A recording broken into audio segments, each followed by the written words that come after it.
अली बाबा और 40 चोर की कहानी।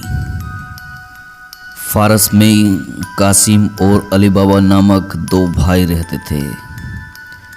जब उनके पिता की मौत हुई तो उन्हें जायदाद में कुछ नहीं मिला। कासिम ने एक अमीर विधवा से शादी कर ली और वह सुखपूर्वक रहने लगा। अली बाबा एक गरीब लकड़हारा था। वह जंगल में लकड़ी काटकर उन्हें बेच देता था और अपने परिवार का पेट भरता था। एक दिन अली बाबा अपने गधों को लेकर जंगल में लकड़ी काटने पहुंचा। अचानक दूर से कुछ घुड़सवारों के आने की आवाज़ें सुनाई दी। उसने अपने गधे को एक चट्टान के पीछे छिपा दिया और स्वयं एक पेड़ पर चढ़ गया। अली बाबा ने देखा कि 40 चोर अपने घोड़ों से उतरे और चोरी के माल से भरे थैले लेकर एक गुफा के पास गए। फिर चोरों के मुखिया ने गुफा के सामने खड़े होकर कहा, खुल जा सिम सिम, खुल जा सिम सिम। मुखिया का इतना कहना था कि गुफा का मुंह खुल गया और सारे चोर अंदर चले गए। अली बाबा हैरानी से देखता रहा। जब वे बाहर आए तो उनके थैले खाली थे। वे चोरी का माल वहां जमा करते थे। इसके बाद उनके मुखिया ने कहा, बंद हो जा सिम सिम। गुफा का मुंह तत्काल बंद हो गया। वे लोग अपने घोड़ों पर सवार होकर वापस चले गए। अली बाबा उत्सुक हो उठा कि गुफा में क्या है।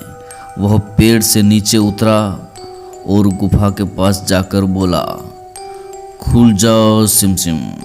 दरवाज़ा तुरंत खुल गया।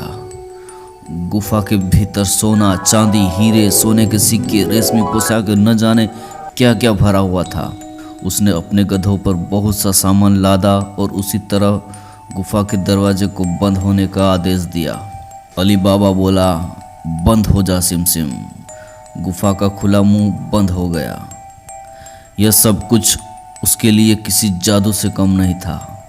उसने तत्काल अपने गधे को घर की ओर हाँक दिया। अली बाबा चाहता था कि सारे माल सहित वो शीघ्र ही सही सलामत अपने घर पहुंच जाए। अली बाबा घर पहुंचा और अपनी पत्नी को सारी बात बताई। अली बाबा ने उससे कहा कि यह बात किसी को पता नहीं चलनी चाहिए। अली बाबा की पत्नी सोने के सिक्कों को तोलना चाहती थी, जिसके लिए तराजू की ज़रूरत थी। वह कासिम की पत्नी से तराजू मांगने गई। कासिम की पत्नी ने सोचा कि इन लोगों को ऐसी क्या चीज़ तोलनी है जिसके लिए तराजू की ज़रूरत पड़ गई। उसने सच बात जानने के लिए तराजू के पलड़े के नीचे थोड़ा सा आटा चिपका दिया। जब अली बाबा की पत्नी सोने के सिक्के तोलने के बाद तराजू वापस देने गई तो पलड़े के नीचे एक सिक्का चिपका रह गया।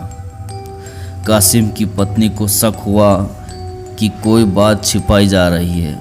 उसने अपने पति कासिम को अली बाबा के पास भेजा ताकि सच बात पता लग सके। अली बाबा ने कासिम को सारी बात बता दी। उस रात जब कासिम अपने घर लौटा तो उसे नींद नहीं आ रही थी। उसने सोचा कि उसे भी वहाँ से चोरी का माल लाना चाहिए। इस दौरान चोरों का पता चल गया कि कोई आदमी गुफा से माल ले गया है।